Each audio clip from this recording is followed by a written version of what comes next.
پیارے بچوں، آپ نے حاتم نائی کا نام تو ضرور سنا ہوگا۔ آج ہم آپ کے لیے ان کی ہی کہانی لائے ہیں۔ حاتم طائی کے دور میں عرب کا ایک بادشاہ نوفل ہوا کرتا تھا۔ اس کی حاتم کی شہرت کی وجہ سے حاتم سے دشمنی ہو گئی۔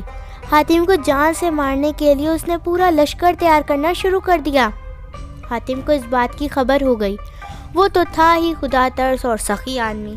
اس نے سوچا کہ اگر میں نے بھی لڑائی شروع کر دی تو خدا کے بندے مارے جائیں گے اور اس کا عذاب میرے نام لکھا جائے گا۔ یہ بات سوچ کر چپ چاپ ایک پہاڑ کے غار میں جا کر چھپ گیا۔ جب بادشاہ نوفل کو خبر ہوئی کہ حاتم کہیں غائب ہو گیا ہے تو اس سخی آدمی کا گھر بار ساز و سامان سب ضبط کر لیا اور اعلان کروا دیا کہ جو کوئی حاتم کو ڈھونڈ کر لائے گا اسے 500 اشرفیاں انعام دیا جائے گا۔ یہ سن کر سب لوگ لالچ میں آ گئے اور حاتم کو ڈھونڈنا شروع کر دیا۔ ایک روز ایک بوڑھا اپنی بیوی اور 3 چھوٹے بچوں کے ساتھ لکڑیاں کاٹنے پہاڑ پر گیا تو اس غار کے پاس پہنچ گیا جہاں حاتم چھپا ہوا تھا۔ بوڑھے آدمی کی بیوی کہنے لگی کہ کاش حاتم ہمیں مل جاتا تو بادشاہ سے انعام حاصل کرتے، اس انعام کی رقم سے ہمارے دن اچھے ہو جاتے اور ہمیں یوں پہاڑوں اور جنگلوں میں لکڑیاں ڈھونڈنے کی محنت نہ کرنا پڑتی۔ بوڑھے آدمی نے یہ بات سن کر اپنی بیوی کو ڈانٹنا شروع کر دیا کہ کیا کہہ رہی ہو؟ اگر ہمیں محنت کرنا پڑتی ہے تو یہ حلال روزی ہے، بنا محنت کیے پیسے ٹھیک نہیں ہوتے، اور کسی کو بادشاہ کے حوالے کر کے پیسہ کمانا، جبکہ ہمیں یہ بھی معلوم ہے کہ بادشاہ حاتم کو قتل کر ڈالے گا، بالکل بھی ٹھیک نہیں ہے، یہ ظلم ہوگا اور میں کبھی یہ ظلم نہیں کروں گا، چاہے بادشاہ اپنی پوری بادشاہت مجھے دے دے۔ یہ سن کر بیوی چپ ہو گئی۔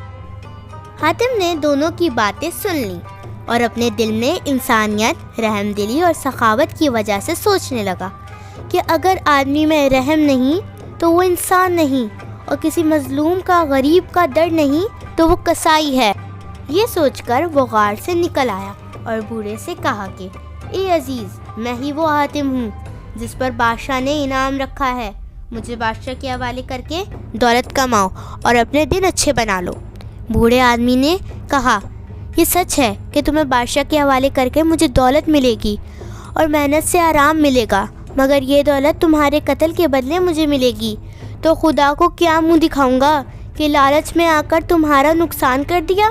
اپنے فائدے کے لیے کسی کا نقصان کرنا بہت ہی غلط بات ہے، گناہ ہے، یہ گناہ مجھ سے نہ ہو سکے گا۔ حاتم نے بہت اصرار کیا کہ مجھے بادشاہ کے حوالے کر کے انعام حاصل کر لو، مگر بوڑھا آدمی نہ مانا۔ ان کے اس اصرار اور بحث کی وجہ سے اور لوگ وہاں جمع ہو گئے اور انہوں نے حاتم کو پکڑ لیا اور بادشاہ کے پاس لے گئے۔ ہر کوئی یہ دعویٰ کر رہا تھا کہ بادشاہ کے پاس حاتم کو وہ پکڑ کر لایا ہے۔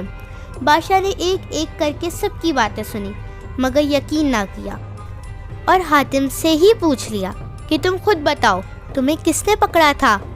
حاتم نے کہا کہ اگر واقعی بادشاہ ہو جو اپنی زبان کے پکے ہوتے ہیں تو وہ بوڑھا غریب آدمی جو کونے میں خاموش کھڑا ہے مجھے پکڑ کر لایا ہے، اب اسے انعام دو اور میرے ساتھ جو کرنا چاہتے ہو کر لو۔ بادشاہ نے پھر اس بوڑھے سے پوچھا کہ تم بتاؤ حاتم کو کہاں سے کیسے پکڑ کر میرے پاس لائے ہو؟ بوڑھے آدمی نے سارا واقعہ بادشاہ کو سنایا کہ میں نہیں لایا بلکہ حاتم خود میری غربت پر ترس کھا کر میرے ساتھ آنا چاہتا تھا۔ بادشاہ بہت حیران ہوا اور حاتم کی سخاوت کی تعریف کی۔ واہ واہ، کیا بات ہے تیری سخاوت کی کہ اپنی جان کی بھی پرواہ نہ کی۔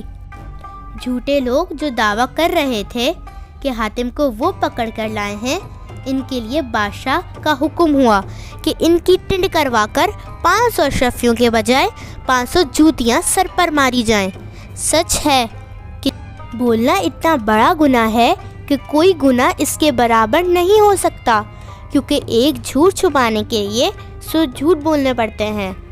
بادشاہ حاتم کی سخاوت سے بہت خوش ہوا اور سوچا کہ ایسے نیک دل خدا ترس سخی انسان سے دشمنی کرنا تو اللہ کو ناراض کرنا ہوگا۔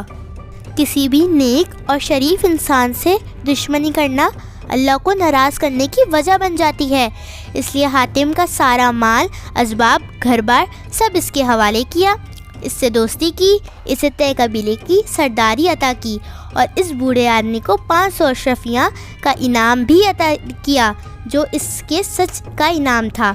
سچ بولنے والے کی ہمیشہ جیت ہوتی ہے اور جھوٹ بولنے والا ٹنڈ بھی کرواتا ہے اور جوتیاں بھی کھاتا ہے۔ اس لیے پیارے بچوں، ہمیشہ سچ بولنا چاہیے۔ اگر آپ اس طرح کی اچھی کہانیاں سننا چاہتے ہیں تو ویڈیو کو لائک کر دیں اور چینل کو سبسکرائب کر دیں۔